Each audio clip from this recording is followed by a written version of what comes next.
Today, we're going to look at 3 places you can't go and people who went there anyways. But before we get into today's stories, if you're a fan of the strange dark... Me when I walked into your mom's ass. That wasn't a good one. That wasn't a good one. Like places you can't go but went anyway. Your mom's ass? No? Okay. Dark and mysterious, delivered in story format, then you've come to the right place because that's all we do, and we upload once or twice a week. So if that's of interest to you, please log on to the Like Button's Netflix account and fast forward all of their continue watching shows approximately 2 or 3 minutes. Also, please subscribe to our channel and turn on all notifications so you don't miss any of our weekly uploads. All right, let's get into today's stories. Only thing scarier than Cat Lady is Texas Cat Lady. Dude, everything's scarier in Texas. It's not everything's bigger in Texas. Everything's scarier in Texas. Located on the far northern tip of Maine, right on the border of Canada, lies a small rural town called Van Buren.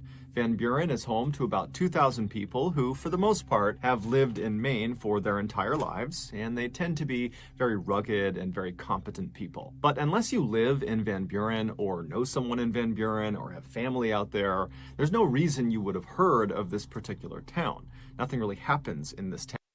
Sounds like my town that I live in right now, and I'm gonna move away from. At least nothing that makes headlines. However, that would change. In 2019, Van Buren made international headlines because of one man, Ronald Sear. As a young man in the 1950s, Ronald Sear... Sear! Oh no, it's Sear! Oh God. How do I tell him?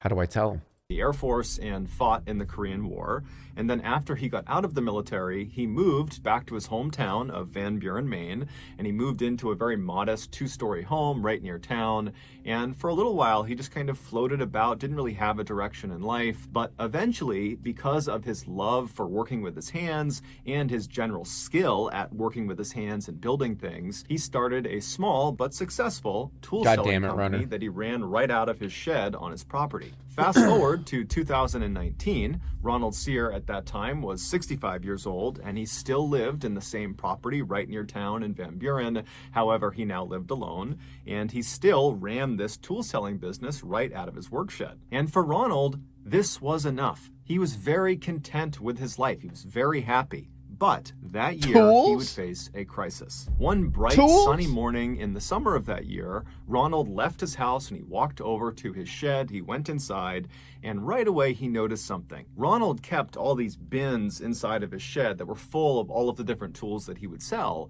And because he was in there all the time, either literally selling tools or tinkering with whatever it was he was building himself, he was very aware of how full each of these bins were. And anytime they got low, he would order more so he had enough supply to sell. And so he went into his shed this morning and he noticed right away that a couple of the bins appeared to be a little bit lower than he remembered. And right away, Ronald is thinking, you know, did I forget to order supplies to fill these bins up? Did I just forget to do that?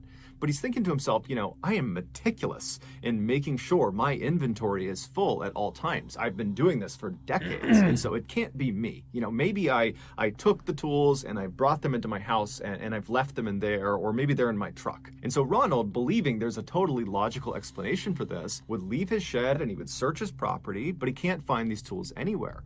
And so he began calling his family and his friends to see if, you know, maybe they had come by and borrowed some of these tools, or maybe they knew what had happened to them. But everyone he spoke to said, no, I have no idea. And so by that afternoon, Ronald had found himself back inside of his work shed looking around, thinking to himself, it's Ghost. Have I been robbed? It was the only logical thing he could think of that would explain this loss. And so Ronald drove to the police station and he spoke to police and he explained what happened. But unfortunately, the police's reaction to what he was telling them was... He goes to the cops and they say, what are you talking about? There's never ever been any tools. Dun, dun, dun. Twilight Zone intro.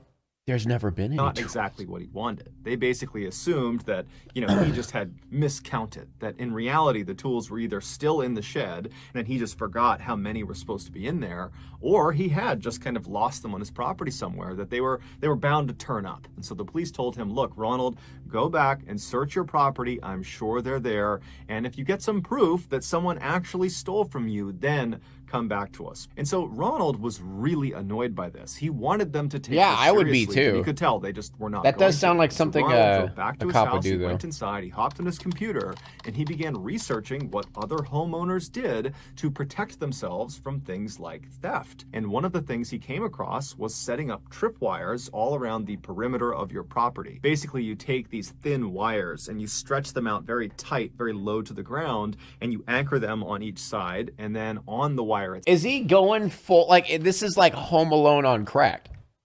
Like, he's gonna pull a full-on Home Alone, but like Rambo style.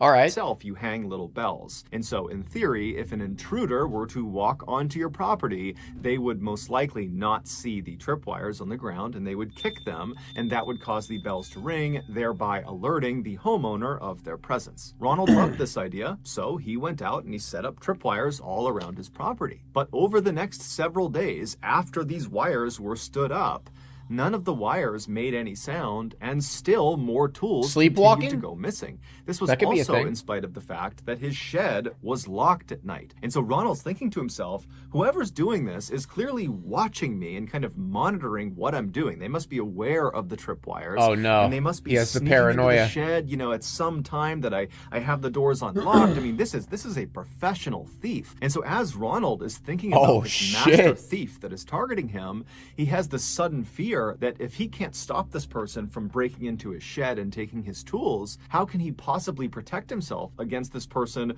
breaking into his home and stealing things from in there, which included all of his cash and many other valuables? And so Ronald became very fearful and decided the only thing he could do was really beef up his home security system. Oh, dude, he's gonna die to his own trap. Oh, no.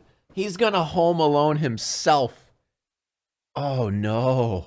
He hopped back online and he began Googling other ways to protect your property. And after discovering a number of really effective techniques, he got to work. He began building all these home defense systems and placing them all around his property. And after just get security, well, actually, okay.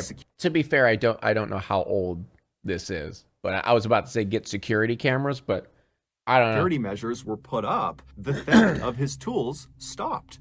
And in Ronald's mind, that validated that his defense system had worked. He was effectively preventing theft. But this would not be the end of his troubles. Fast forward to Thanksgiving that year, so November 28th, and the Van Buren police got a very frantic phone call from Ronald. He was totally hysterical. He wasn't really making sense. And the police, they tried to understand what was going on, but all they could get past the band. I'm sorry. He was requesting police to come to his residence immediately. And so the police, they hang up and they're thinking, okay, we know Ronald was dealing with a potential thief. Maybe he literally caught the thief red-handed and he wants us to come and arrest this person, and who knows, maybe they're fighting at his residence right now. And so the police speed over to Ronald's house, they pull into his driveway, and at first glance, nothing looks out of the ordinary. Ronald's truck is in the driveway, and there's no obvious signs of a disturbance, but they notice the front door to Ronald's house is wide open. And so the police park their cars in Ronald's driveway, they get out, and do the cops get Rambo'd? I wonder if some of the cops get Rambo'd too. They run up onto the front porch and they're standing in front of this open door, and they look down and they can see there's a very obvious blood trail starting from the front of Ronald's house going straight back down a hallway that looped around to the left and out of sight. And so right away the police are yelling into the house, Ronald, are you okay? What's going on? And somewhere deep inside of the house they hear what sounds like Ronald make a kind of guttural sound. And so immediately this tips the police that more than likely Ronald has been hurt and he likely is the one who made this blood trail. And so the police draw their guns and they go inside of Ronald's house, not really sure what they're going to find. They don't know if there's some intruder or attacker or someone in here that's harmed Ronald, but they make their way down this hall following the blood trail. They turn the corner, and then sitting at the end of the... Sorry, I was gone for a bit. What happened? Yeah, let me retell the entire story for you real quick. blood trail is Ronald. He's sitting down with his back to some cabinets in the kitchen and he's clutching his midsection. He is covered in blood. He's completely pale. And so right away, the officers call in backup. But then as a security measure, they search the rest of the first floor to make sure there is no other person here. There was no one on the first floor. They went to the second floor. They peeked around up there. They didn't see anyone. So they rushed back down to Ronald, who's still just sitting there, and they begin administering first aid. And they're trying to get him to explain what happened. How did you get hurt? He got Ronald Rambo'd. is clearly in shock. He's kind of in He got home He's alone. not making sense. And then by the time the paramedics showed up, just a couple of minutes later, Ronald had slipped into unconsciousness. When Ronald was wheeled out of the house, the responding officers and the backup officers, who by now had arrived, decided to search the rest of Ronald's house to see if there was some clue as to what had happened. And so they began searching in the kitchen, looking around, but there wasn't anything that stood out to them. And then they began walking around towards the living room. And when they got into the living room, one of the officers suddenly screamed to everyone inside to stop where they were, stop moving. It would turn out Ronald, as Claymore. You think there's a Claymore? You think he went that crazy? part of his very beefed up home security system, had installed various booby traps all around his property, including inside of his house. And some of these traps were gun booby traps. The officer that had yelled for everyone to stop had spotted one of these traps. He saw a handgun anchored to the ceiling aimed at the front door, and there was a string attached to the trigger that was also then attached to the doorknob. Dude, oh my God, that's like literally straight up Home Alone. Oh my God.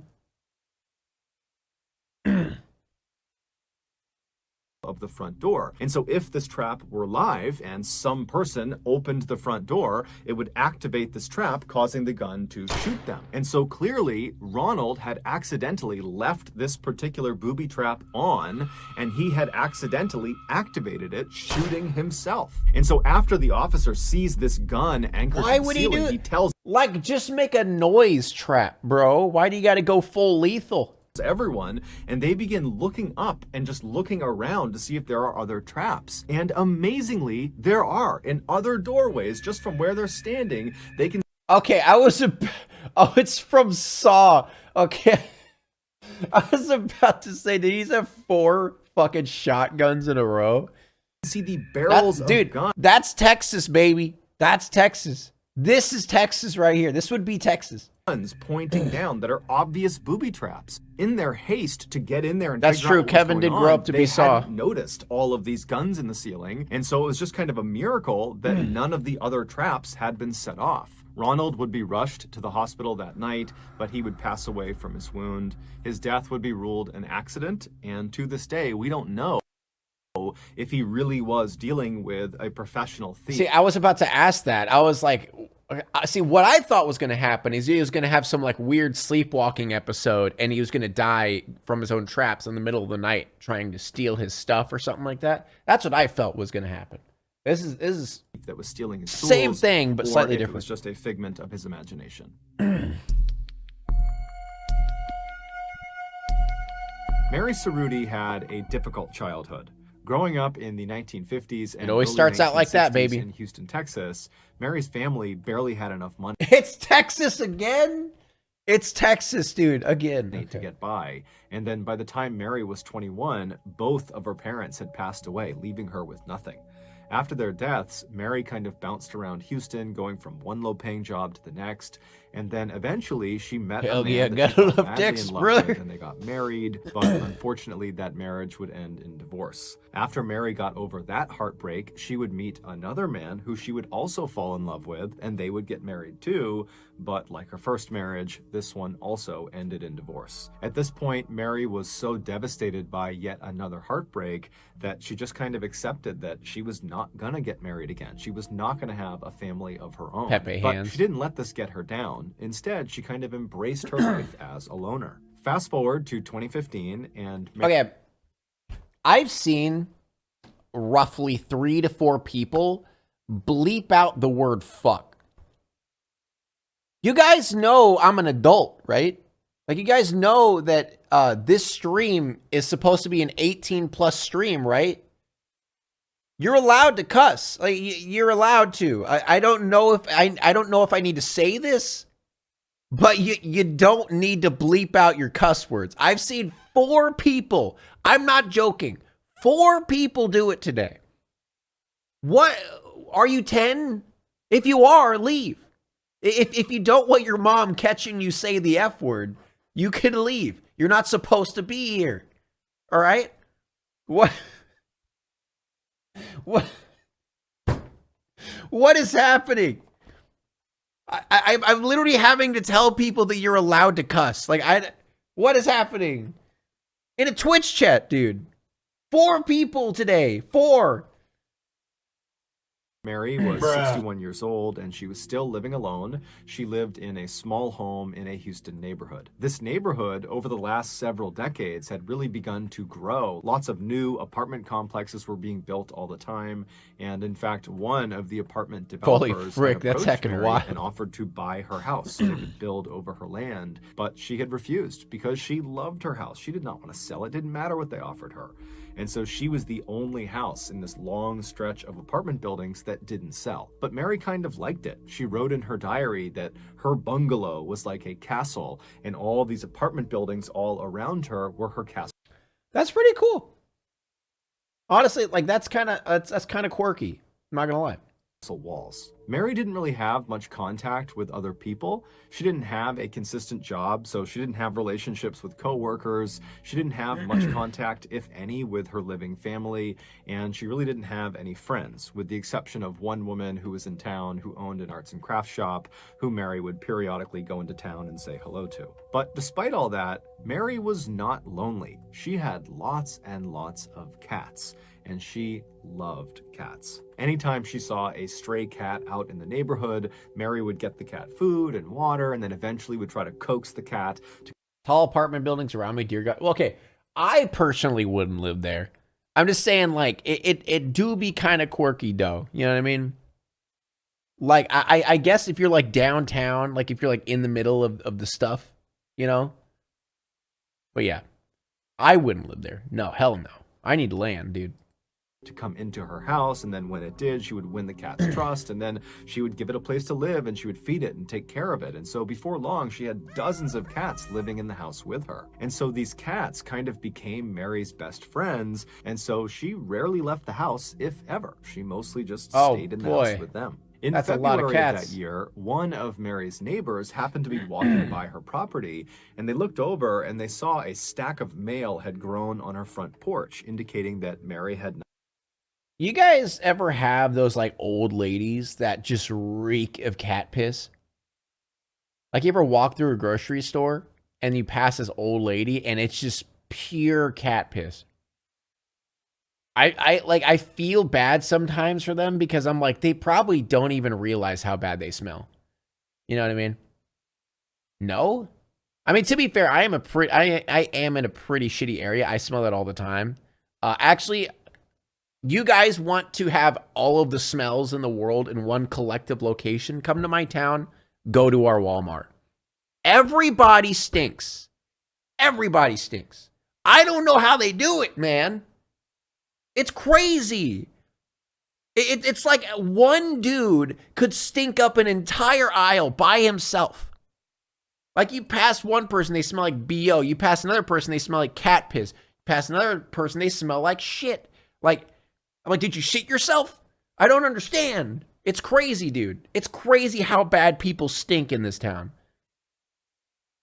All Walmarts stink, honestly. But I'm talking about the people. I obviously, Walmarts don't smell great. I'm saying the people in the Walmart. It's like every time you walk past a person, you get a new scent that you've never smelled before. Not opened her door to get her mail. And this neighbor also noticed that while Mary's property did tend to get a little bit overgrown with the trees and the grass, it was exceptionally overgrown. Like no one was even trying to take care of it. And so this neighbor was concerned that maybe something had happened. The cats ate her. I'm just going to say it. I'm just going to say it right now. She died. The cats ate her. I'm just going to say it. I know it. I know that's what the cats are going to do. Because that's what cats do. That's why dogs are better than cats. Anyway. Happened to Mary, And so they opened up her fence, they walked across the yard, they went up onto the porch, and they knocked on the front door, but it was silent. And so this neighbor kind of leaned over and looked in the window that was just to the left of the door to see if maybe they could look inside, but there was a curtain drawn across that window, so they couldn't see anything. And so the neighbor tried knocking on the door one more time, but again, met with silence. And so after standing there for a minute, the neighbor left the front porch and walked around to the side of the house to see if maybe they could look in one of those windows. But when they went around to the side, those windows were covered with curtains. Of course they did. They're starving and they're animals, Lamau. A dog, if you died, your dog would not eat you. Dogs do not eat people. They would, if you were a good owner, your dog would sit there and probably just starve to death.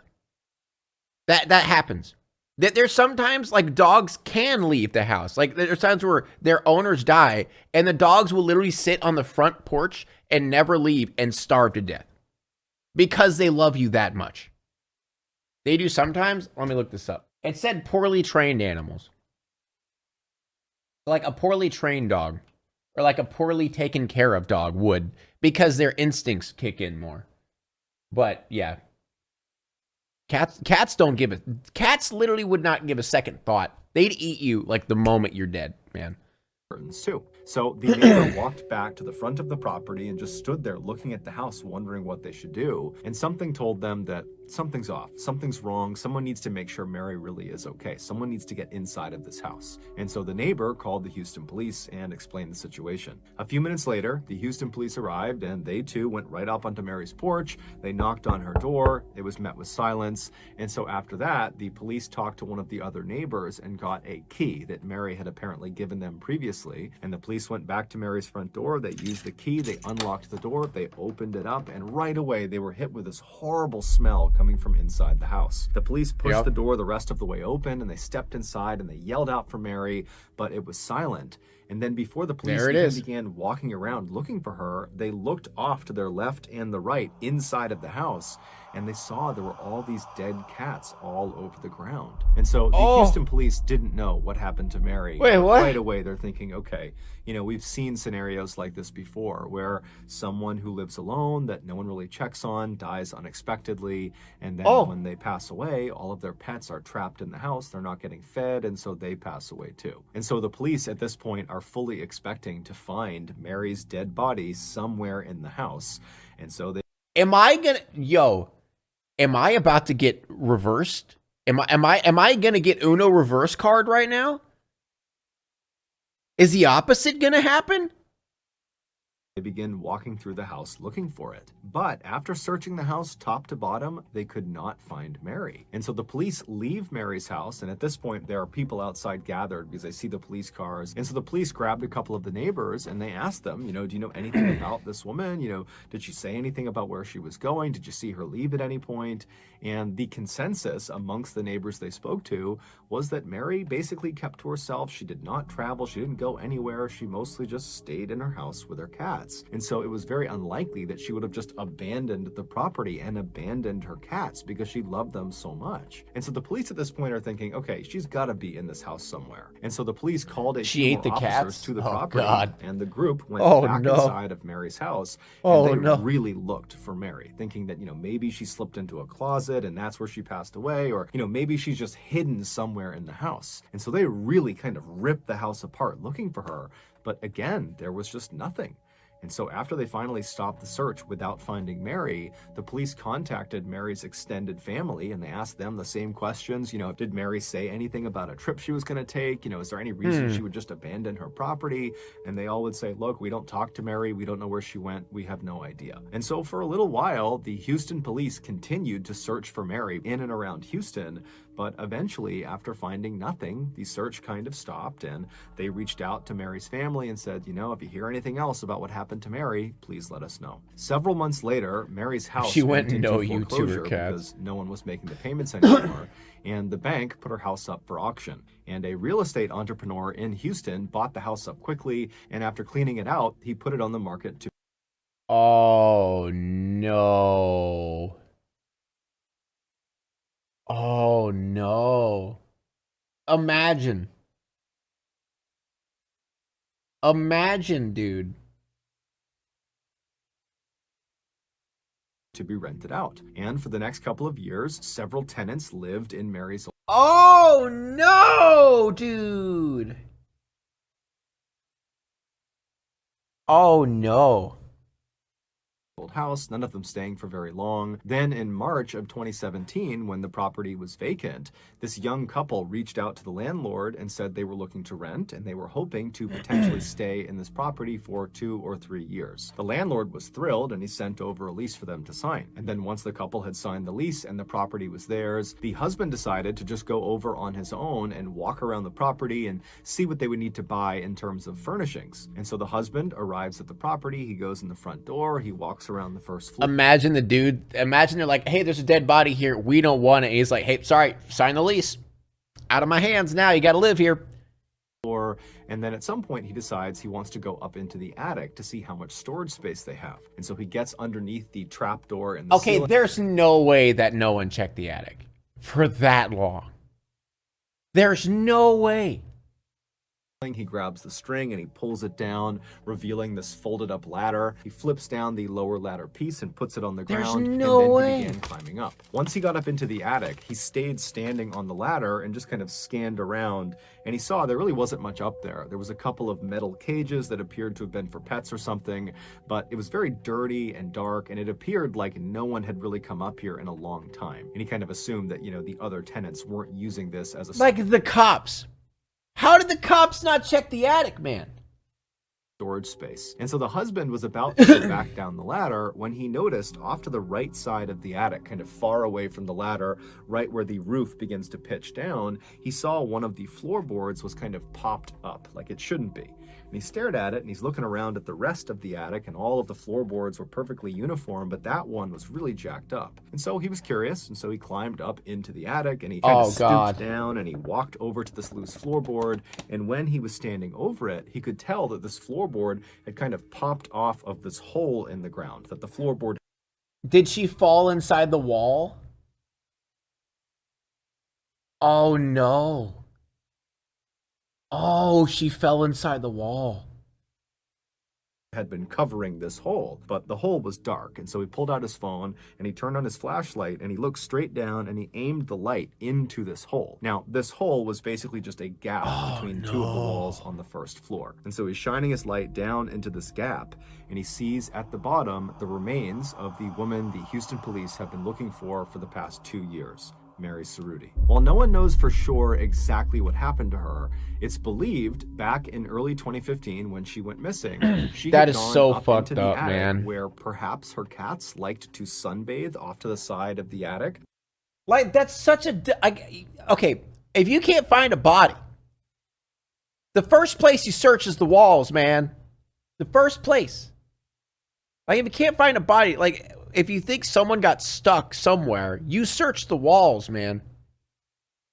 Because there was a big window that looked into the attic. And so she went up there to maybe feed the cats or check on the cats that were up there. And when she walked over to that side of the attic where the window looked in, she stepped on that loose floorboard and it gave out from her weight. And she kind of fell through it like a trap door and fell down into that gap between the walls. It's unlikely she was hurt from this fall, but when she stood back up again in this kind of narrow space, she would have realized very quickly that there was nowhere for her to go. You can't go left, you can't go right, and you can't get back up into the attic. It was...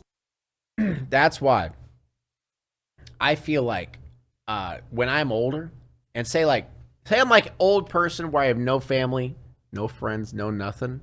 Like you gotta have at least one person that checks up on you, or some outside source that you contact occasionally in case something like this happens. Okay. Because it happens all the time where you like hear about a dude or a lady who like doesn't talk to anyone and doesn't have any contact, or life alert. Yeah, something like that. So like you could tell someone. Yeah, like you gotta have some way, because especially if you're old, like anything can happen. Too far up for her to reach, and there was no way for her to kind of use the walls to climb back up because the space she was in was so narrow. I mean, she could barely move. Oh, and it was wood paneling, dude. I was about to say if it's drywall, she would have a chance, but that's wood. Oh She also no. didn't have a cell phone on her, so she couldn't call anyone. If she screamed out, no one would have heard her because she was behind several walls of insulation.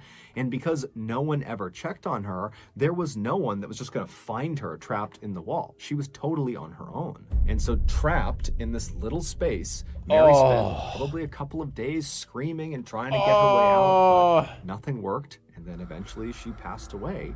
And then unfortunately, all of her cats did too. Her death was ruled an accident. Okay, so the cat thing is off the table. If she died inside the house, maybe. You know what she should have done? She should have got all of her cats to climb down with her, form a cat ladder. Enough time, enough training, possibly. Made a cat ladder, climbed her way up.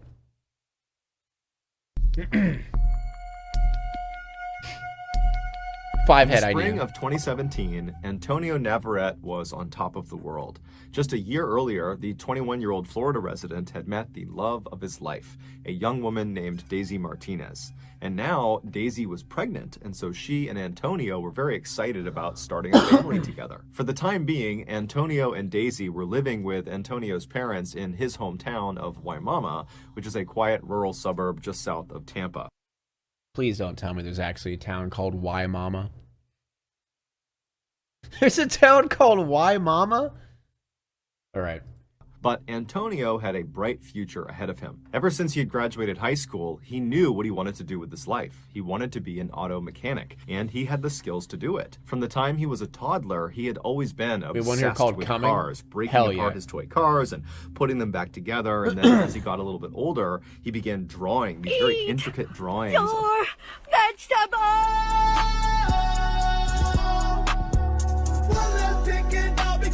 Thank you, Ellie Soup, for the 2 gifts. Cars that he loved or designs for new cars. And then when he was a teenager, he began actually tinkering around with real cars until he finally acquired a car of his own. It was a white Chevy lowrider pickup truck that he tricked out with all these fancy lights and special rims and this huge sound system that took up most of his back seat. It was thanks in part to this truck, which he nicknamed Casper, that Antonio, who was too shy to be much of a ladies' man, met up with Daisy in the first place. Antonio had driven Casper to a local car meetup for other car enthusiasts, where you could basically park your vehicle and you could walk around and see what other people did to upgrade or enhance their vehicles. And so while Antonio was there, he was walking around when he saw on the far side of this meetup, there was this unbelievably beautiful young woman. But you hate Suicide Boys. You ever heard of irony?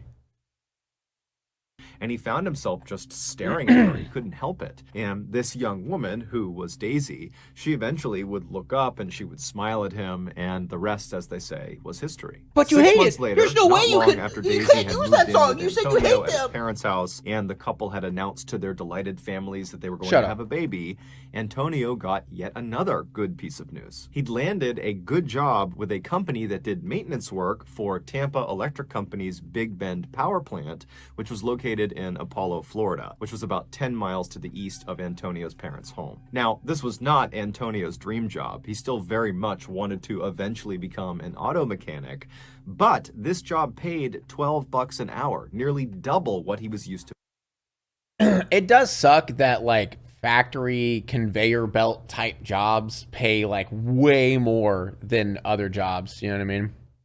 Yes, I beat Elden Ring. And so with this job, he and Daisy would finally be able to raise enough money to get a place of their own, hopefully before the baby arrived that fall. Also, Antonio had been told by other people who worked at this company that this was actually a really easy job, that pretty much you just rolled around on golf carts all day picking up trash. It was perfect. A few weeks later, on June 24th, Antonio found himself driving in his truck to the Big Bend power plant for his first day on the job. As he drove, he would have glanced over at the picture of Daisy first day taped to his dashboard. She was the only woman he had ever loved besides his mother. When Antonio arrived at the Big Bend power plant, he was totally amazed at just how enormous this thing was. It was basically this huge factory that sat right up against the water, and there were 4 huge smokestacks coming out of the ceiling of this factory with white smoke billowing out of them. This plant produced electricity, and they did this by burning coal. This process was done in 4 distinct units that were inside of this factory that Antonio was looking at. And each of these units is comprised of a humongous boiler, which is basically a 12.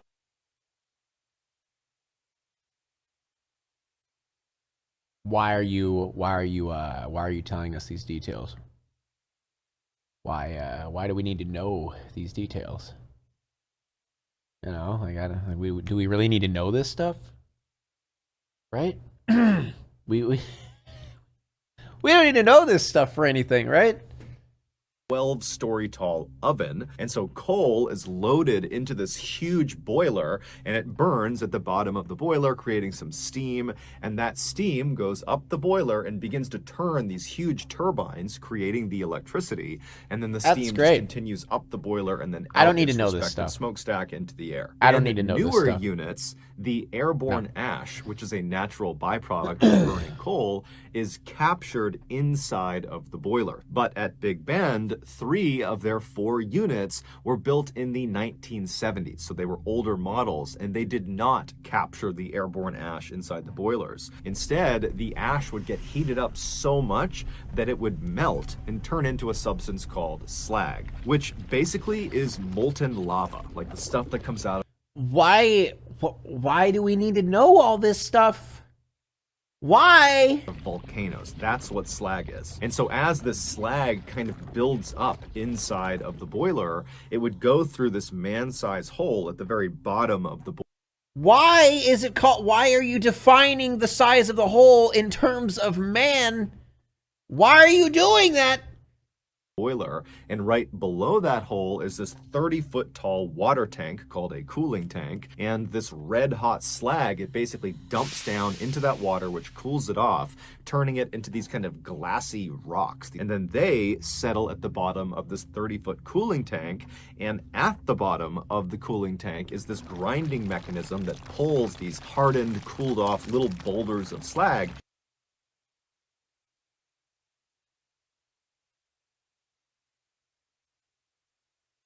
Oh, God. into it, and it crushes them up and spits them out on the other side as little tiny bits of slag chips. And then these chips get sold for use in everything from sandpaper to roofing shingles. So after Antonio had spent several minutes just admiring this gargantuan building he was working in, he gathered up his things, he hopped out of his truck, and he headed toward the front doors. That day, and the next couple of days, were very uneventful for Antonio. He basically just sat in a break room and watched videos about safety and training, and then when he wasn't doing that, he was out trying to navigate around the inside of this huge factory, which was basically this huge maze. And he found very quickly that it was a very hazardous place to work, as there were huge trucks moving around inside of it, it was super loud, and there was just heavy machinery operating constantly all around you. But after several days of just kind of walking around and asking people what things were, Antonio felt like he had a pretty good handle on the layout and also on what his job would entail. On Thursday, June 29th, so just 4 days into doing this new job, Antonio woke up in his parents' house in a really good mood because the next day, that Friday, Daisy was going in for an ultrasound and they were going to find out what... No! Oh, God. Why you gotta tell... Why? Why you gotta tell me these details, man? Come on. I don't like these details. No. No, don't hit me with... Oh, man. Oh, man.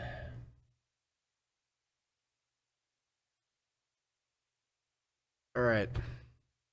Whether their baby was a boy or a girl, and he was very excited about this. And so Antonio came downstairs, he grabbed a quick bite to eat, and then he kissed Daisy on the cheek, and he headed outside into his truck and began the commute to work. A few hours later, Antonio's mother was in the grocery store when she pulled her phone out of her purse, and she noticed Antonio had called her, and she missed it, but he had left a voicemail. And so she played the voicemail and then put the phone to her ear.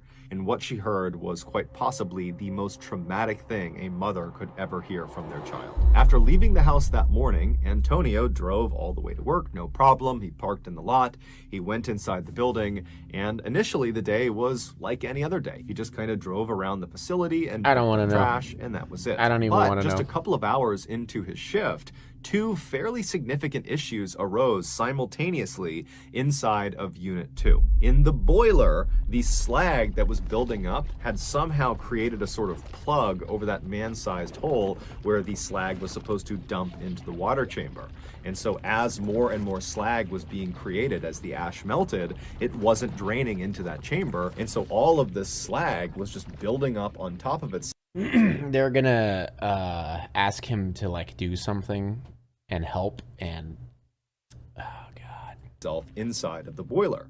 And then in the water chamber, completely unconnected from the issue in the boiler, the slag that had fallen into the water chamber, that had cooled and settled at the bottom, it had landed in such a way that it actually blocked the grinding mechanism. And so none of the cooled slag boulders and rocks were being ground up and expelled out the other side. And so they needed to fix these two issues quickly, otherwise Unit 2 would become basically ineffective. Now, the safe way to fix these two blockages would be to start by turning off Unit 2's boiler. And then once it was off, you could drop dynamite into the boiler itself and break up the blockage over the man-sized hole, and you could send a team into the water chamber after you drained it. Okay, what's the non-safe way? Looks like Unit 2 is staying ineffective.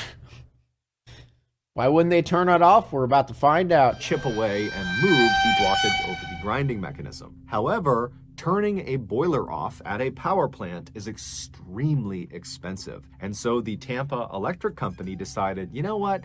Let's just have them fix these blockages without turning the boiler off. Yeah, that's a great idea. 4 in the afternoon, a senior plant manager rounded up 5 other employees, which included Antonio, to come with him and do these repairs inside of Unit 2. And so the plan was to empty all the water from the cooling chamber of Unit 2, and then once it was empty, they would open something called the doghouse door, which is on the outside of the cooling chamber towards the bottom. They would open that up, giving them a line of sight into the bottom of this cooling chamber where that grinding mechanism was, where all those slag rocks had kind of come to a stop on top of it. And I will kill 1,000 workers before I turn this boiler the off. bottom of this cooling chamber to attempt. Oh man, business, man, big business, CEOs and shit. Am I right? Oh yeah, it's too much money. Just go ahead and risk your lives for me, guys. Too much money. To dislodge these slag rocks off of the grinding mechanism. It's gonna lose me a couple thousand. Come on, guys. That blockage, they would shut the doghouse door, and they would somehow deal with the blockage inside of the boiler. But that felt like a secondary issue. They needed to make sure the grinding mechanism was cleared before they did anything else. Now, you need to understand that this company had asked their employees to do this type of repair before, to do it with the boiler still on, and in the past, nothing bad had ever happened, and so these 6 guys, including Antonio, must have thought this was just totally routine, that we would never be asked to do something like this if it was extremely hazardous. But it would turn out what they were doing, making these repairs with the boiler still on, was quite possibly the most hazardous thing they could possibly do. How could something ever happen? But either way, the 6-man team made their way over to Unit 2, and they began taking up positions with their water cannons right in front of the doghouse door. Did they all die? Antonio's job for this operation was actually not to be involved in getting the slag free. He was just going to be there to clean up during and after the operation. And so he stood kind of in front of the doghouse door, but maybe 10 or 15 feet back, just kind of standing back, watching the other guys do their jobs. Now, you need to understand the scale of the machinery. Thank you so much for the sub. In front of Antonio and these other men. You have the water chamber, which is 30 feet tall, and then above the water chamber is the 12-story tall boiler that is still on. So there's coal actively burning inside of it. There's red hot slag, so like lava, just kind of tumbling around inside of it. And the steam inside of this boiler is well over 1,000 degrees Fahrenheit. And so they are dwarfed by this totally dangerous piece of machinery. But eventually, their operation begins. The senior plant manager has the water chamber drained, and then after it's empty, they open the doghouse door, and Antonio watched as the other 5 men took turns with their water cannons, firing them through this door at the big slag rocks that are sitting on top of the grinding mechanism. And it wasn't really working that well, but they were starting to make some progress, and Antonio likely was just kind of getting bored, waiting for this to be be over because there really wasn't much for him to do. There wasn't much cleanup. And then as he's standing there, something horrible happened. Because the boiler had been left on, all that ash was still getting melted and turned into slag. And the slag was not It's being gonna go drained straight because through. that plug had formed over the man's side. I wonder if the plug's just gonna like explode out basically in the boiler. And so you have all this slag that's building up. It's getting heavier and heavier and heavier. And about 20 minutes into their cleanup operation, the weight of all that slag broke through that plug, immediately creating an opening where all this red hot slag, this lava, came tumbling down. It rebounded on the back end of the empty water tank and shot out of the doghouse door like a tidal wave of hellfire. And in seconds, thousands of gallons of this lava-like substance was all over all 6 men. It was like a wave going over them. And then after the slag hits the ground, they were all standing in 6 inches of basically lava that stretched in 40 feet in any direction. Now, unlike trying to run in, let's say, mud or deep water where you're just kind of moving slowly, every step you take in this slag, basically your foot melts into the slag. So with every step, your shoe melts, then your skin melts, then your bones melt. Okay, okay, we get it. We get it. We understand. We know what happens when you step in lava. Oh, dear God. Into this substance. And so all these men, after immediately being hit with this stuff and catching on fire, literally, they likely tried to start running, but it was like their bodies were slowly consumed by this slag feet first. And so Antonio tried to run like the rest of them, but he couldn't go anywhere and he fell onto the slag. So he's laying on his side, and as he's melting and burning to death, he reaches into his pants pocket with his free hand and he pulls his phone out and he calls his mother. She doesn't pick up, and so he leaves her a voicemail. And all he says is, Mom, I'm burning. Please call the cops. Please, Mom. And in the background of this voicemail, all you hear is the hissing sound of the steam and slag pouring out of the boiler. In total, 5 of the 6 men that were a part of this repair operation would be killed from this tidal wave of slag. Antonio would be one of them. Tampa Electric would end up paying out a settlement to each of the families of the deceased. So that's... You guys think it was worth it? Think it was worth it that they left it on? Now it's time to walk away. I hope you enjoyed your stay. Did you laugh or cry or maybe subscribed? I'll thank you either way. You know I will miss you. I hope you return. Tell your friend or your mother to get me more views, please.